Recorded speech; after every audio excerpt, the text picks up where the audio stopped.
एठी हमर जने सब्सक्राइबर भाई को भेटिली एते गहली रे लोक को केमती संभाळुचंदी। वाह भाई मजा आसी गला चलंतु पियबा एबे टंक तोराणी।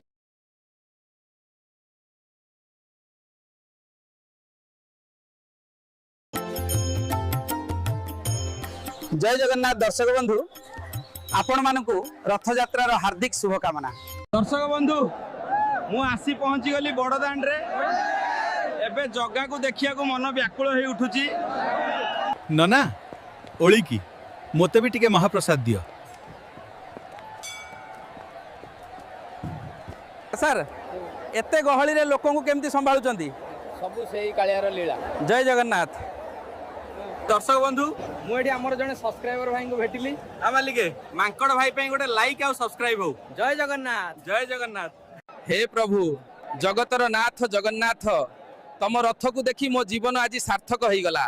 जय जगन्नाथ। प्रभु को भक्ति रे भक्त माने निज को हजाई देइचंती मु भी भक्ति रे लीन हेबा को जाउची। जय जगन्नाथ। सांग माने एबे प्रभु को दर्शन पर जीवा पूरी फेमस खजा खाइया को। नना मते भी गोटे खजा दियो। खजा खाइया परे चलंतु पियबा एबे टंक तोराणी। मालिके आमको भी टिके टंक तोराणी दियो। श्रीमंदिर दर्शन परे पुरी रो मुख्य आकर्षण हैला पुरी बेलाभूमि। तो चलंतु आउ डेरी न करिकी जीवा सेही पुरी बेलाभूमि को।